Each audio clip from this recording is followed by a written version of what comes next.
Hello friends, welcome back to my channel. তো আজকে ছিল মহাশিবরাত্রি। তো শিবরাত্রির দিন আমি কি করে পুজো দিয়েছি সেটাই তোমাদের সাথে শেয়ার করব। আমার 2 বছর কিন্তু আমি পুজো দিতে পারিনি, যেহেতু অ্যাক্সিডেন্টের পর আমি 2 বছর যেহেতু বেডে ছিলাম, তো আমি পুজো দিতে একদমই পারিনি। তো তার আগে কিন্তু ছোটোবেলা থেকে কিন্তু মহাদেবের পুজো দিয়ে আসছি ছোটোবেলা থেকে। তো আমি কী করে উপোস করি সবটাই তোমাদের সাথে শেয়ার করব। এখানে দেখো, বাবা সকালবেলা গিয়ে সব কিছু এনে দিয়েছে পুজো দেওয়ার জন্য, ফল, মিষ্টি, ধূপকাঠি, মোমবাতি। এখানে ডবল ডবল করে এনেছে, যেহেতু বোন এখানেও ঢালবে, মানে বাড়িতেও ঢালবে, প্লাস মন্দিরে গিয়েও পুজো দেবে। তো এখানে ডবল ডবল জিনিস এনে দিয়েছিল বাবা। তো আমি এইগুলো আমার এইখানে যে বাড়িতে পুজো দেবো সেগুলো বার করে নিচ্ছিলাম। আর এই ফুলগুলো দেখেছো, ওই খয়েরি কালারের যে ফুলগুলো, সেইগুলো কিন্তু মহাদেবের জন্য দেয়। এগুলো কিন্তু বাড়ির গাছের ফুল, মা তুলে রেখেছিল। আর বাকিগুলো কিন্তু বাবা বাজার থেকে সব কিছু এনে দিয়েছিল। প্রতি বছর যেহেতু পুজো করি, বাবাকে আর বলতে হয় না যে কী কী আনতে হবে।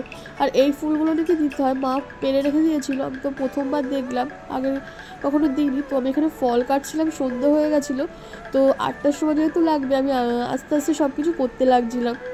তো এখানে ভালো করে আমি শিব ঠাকুরটাকে ধুয়ে টুয়ে আমি এখানে একটা সিংহাসন করে এখানে বসিয়েছিলাম। প্রত্যেক বছরই কিন্তু আমি জল ঢালি, বললাম যেটা 2 বছর ধরে ঢালতে পারি না। তো এই বছর আমার খুব ইচ্ছা ছিল যে আমি ঢালবো। আর জানি না এখন কি হয়েছে, এখন না খেয়ে না একদমই থাকতে পারি না। তো ভাবছিলাম যে কি হবে, তো না পেরেছি কোনো রকমভাবে। তো যেইভাবে আমি উপোসটা থাকি বলছিলাম, এখানে আমি শিব ঠাকুরকে ভালো করে সাজিয়ে নিচ্ছিলাম। আর যেভাবে উপোস থাকি হচ্ছে, আগের দিনকে কিন্তু আমি নিরামিষ খাই। নিরামিষ খাওয়ার পর তারপরে কিন্তু, মানে নিরামিষ বলতে ওখানে কিন্তু আতপ চালের ভাত খাই। তো তারপরের দিনকে কিন্তু পুরো নির্জলা উপোস থাকি।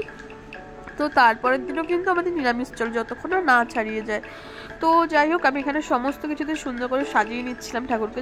তো এবারে যে আমি এখন মানে এইভাবে বসে যে ঠাকুরের পুজো দিতে পারছি, মানে আমি কখনো ভাবতেই পারিনি। যাই হোক, ভগবানও চেয়েছিল হয়তো, আর ভগবানও পাশে ছিল হয়তো, তাই জন্য হয়তো আজকে আমি এখানে বসে আবারও পুজো দিতে পারছি।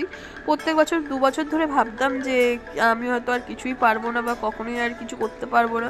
আর এই শিবরাত্রি আসতে তো 2 বছরে খুব খারাপ লাগতো যে আমি পুজো দিতে পারছি না, জল ঢালতে পারছি না। বোন দিত, তো ওটাই আমি দেখতাম। তো এবার যে বসে আমি মাটিতে বসে যে আমি শিবের মাথায় জল ঢালছি, মানে এটা মানে খুবই মানে একটা বড় পাওয়া আমার কাছে, যে ভগবান যে আমার সাথে ছিল, মানে খুবই মানে।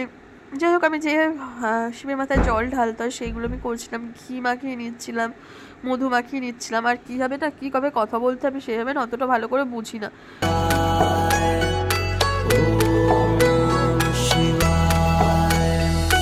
शिव समा रहे मुझ में और मैं शून्य हो रहा हूँ।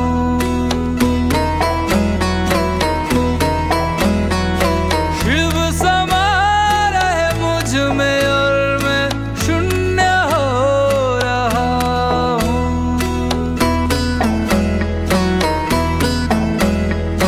क्रोध को, लोभ को, क्रोध को, लोभ को मैं भस्म कर रहा हूँ।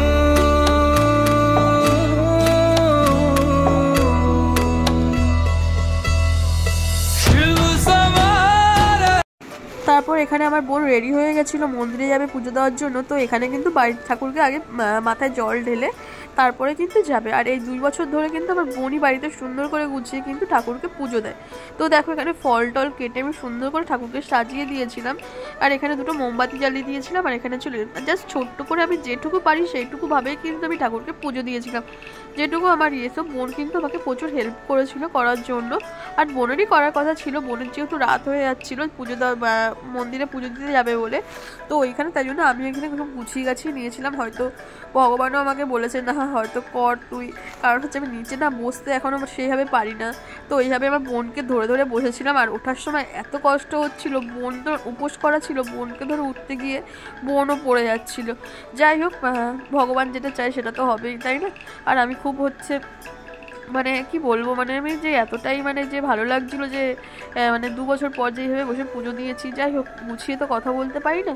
তো যাই হোক, এইটা হচ্ছে পুজো দেওয়ার পর আমি এই চিনিটা খেয়েছিলাম, এই চিনিটা বানিয়ে নিয়েছিলাম খাওয়ার জন্য।